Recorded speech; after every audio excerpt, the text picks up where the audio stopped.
Let us see this question.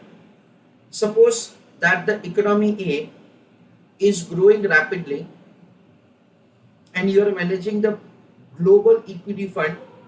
So far, you have invested only in, highlight the portion, developed country stocks. Now you have decided to add stocks of the economy A to your portfolio. So economy A is growing rapidly and so far you have invested only in the stocks of the developed countries. Now you have decided to add stocks of economy A to your portfolio. The table A shows that the expected rate of return, standard deviation and correlation coefficient. All estimates are for the aggregate stock market of the developed countries like United States of America and stock market of economy A, let us say India. So the rate of return is given 10 and 15. Then risk is provided to us as 16 and 30. Correlation coefficient is given. Assuming that the risk-free rate of return is 3%, you are required to determine what percent of your portfolio you should allocate to economy A if you want to increase the expected rate of return by 0.5%. So information is given that say so far we have invested only in developed economy stock, that is developed country stock. So the return that you would be having right now is 10%. Let us assign X variable to it. Now you are going to make investment additionally in stocks of economy A. Let us assign Y variable to it and its return is 15%. So what will happen? X and Y. This is Wx, this is 1 minus Wx. This is the weight in which you have made investment. This is 10, this is 15. This is 10 Wx, this is 15 minus 15 Wx. The question provides that say you want to improve return of your portfolio by 0.5%. So it will be 10.50%.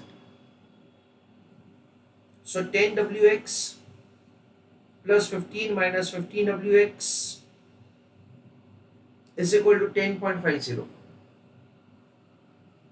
So 10 minus 15, that is minus 5 Wx is equal to 10.5 minus 15. So Wx is equal to 4.5 upon 5, that comes to 0.90. It means that what percentage of your portfolio should you allocate to stocks of economy A? In that, so the answer would be 10%. Second part of the question, what will be standard deviation of your portfolio assuming the stocks of economy A are included in the portfolio as above? Now we have been provided with the information about the risk standard deviation. For developed economy it is 16% and for stocks of economy A it is 30%. In addition to that, correlation coefficient is given to us as 0.30. So we understand that so the variance of the portfolio is equal to Wx square sigma x square, Wy square sigma y square, 2r Wx sigma x, Wy sigma y. That is the way we are required to find the variance of the portfolio. The proportion of y, that is x, is 0.90 raised to 2. Its standard deviation is 16. Weight of y is 0.10 raised to 2 into 30 raised to 2. 2 into r, 0.30 into 0.9 into 0.1 into 16 into 30. That is the way the variance of the portfolio can be found. So square of 0.9, that is 0.81, into square of 16, that comes to 207.36.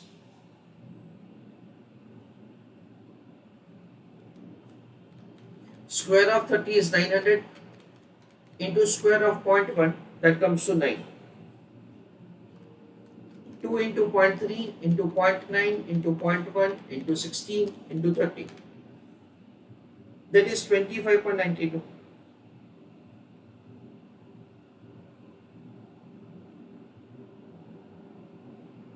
So 207.36 plus 25.92 plus 9. Summation of that is 242.28, and standard deviation is 15.5653%. That is the way variance and standard deviation will be found. Third question, also show how well the fund will be compensated for the risk taken due to inclusion of the stocks of economy A in the portfolio. So we can say that, when investment was made only in developed country stock, the return was 10. Now the return is 10.5. So the return increases. Standard deviation was 16. Now it is 15.5653. So what happens at the return increases from 10 to 10.5 and the risk reduces from 16 to 15.5653. This is what we understand. This is the way we can say that the return increases with the reduction in risk.